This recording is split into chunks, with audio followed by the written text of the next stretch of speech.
Hirakawa sitting under the shade of the rooftop fence during their lunch break. Kaoru looks as relaxed as ever, arms folded and a smirk on his face, while Tuko is already leaning forward, waving her hands as she makes her point. "I don't get you, Kaoru," Tuko exclaims, pouting slightly. "Why are you so stubborn about this? Boys and girls can be friends. Look at us." Kaoru picks up a rice ball from his lunchbox and takes a bite before responding.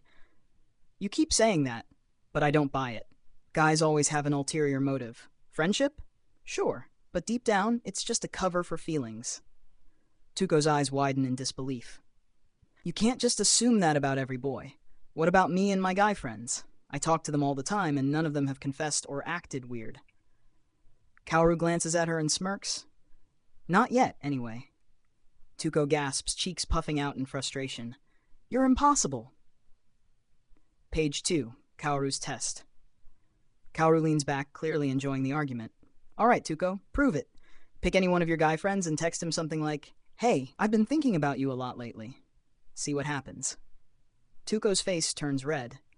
I'm not doing that. That's not how you test friendship." Kaoru grins, resting his chin on his hand. "Exactly, because you're scared of what they'll say." "Ugh, you're infuriating." Tuko mutters, but she doesn't deny it, which only fuels Kaoru's smug expression. Page 3, the challenge. The camera zooms in on Tuko, who suddenly sits up straighter, her eyes sparkling with determination. "Fine then, Kaoru. If you're so sure about your dumb theory, let's make a bet."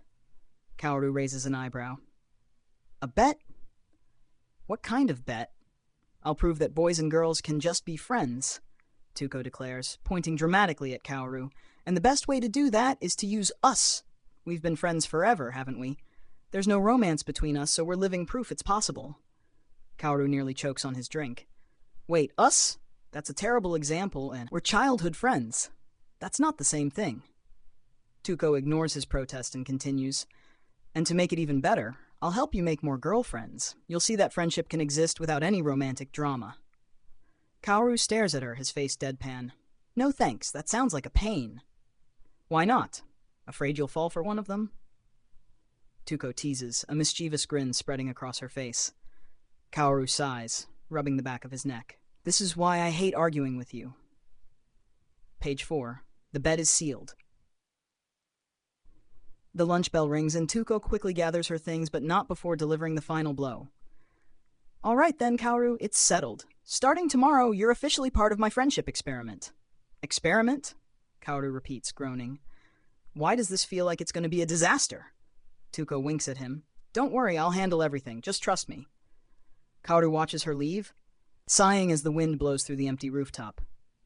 "Trust her, huh?" "Yeah, right." He picks up his bag and trudges back to class, muttering, "Why do I get the feeling this is going to backfire?" Page 5, the first step. The next day, Tuko arrives in class with her usual bright energy, but there's a determined gleam in her eyes. She wastes no time dragging Kaoru into her plan. "Kaoru," she calls out, waving him over to her desk. "What now?" he asks, already tired of whatever she has planned. Tuko gestures toward a group of girls sitting nearby. "You're going to talk to them. Start with something simple. Ask about their favorite books or something." Kaoru's eyes narrow. "Why would I do that? I don't even care about books." Tuko rolls her eyes. "It's not about the books, dummy. It's about starting a conversation." Kaoru sighs, but before he can argue, Tuko starts pushing him toward the group. Page 6. The first attempt. Kaoru awkwardly approaches the group, scratching the back of his neck. The girls glance up, surprised but curious. Hey, he begins, his voice stiff. "So, do any of you like reading, or whatever?" The girls exchange glances, unsure how to respond. One of them, a shy girl with glasses, says, I guess I like romance novels." Kaoru nods slowly. "Right. Romance novels. Cool." The conversation quickly fizzles out, and Kaoru retreats, his face slightly flushed. When he returns to Tuko, she's trying not to laugh. "What was that? You can't just ask a question and leave it there." "I told you this was a bad idea," Kaoru grumbles. "I'm not good at this stuff." "That's why I'm here to help," Tuko says, patting him on the shoulder. "Don't worry, Kaoru. By the time I'm done with you, you'll be a pro at making friends with girls." Kaoru groans, slumping into his chair. "This is going to be the longest experiment of my life." This recap follows the manga's lighter, dialogue-focused pacing, with lots of visual humor and expressions. Let me know if you'd like even more detail or have another request.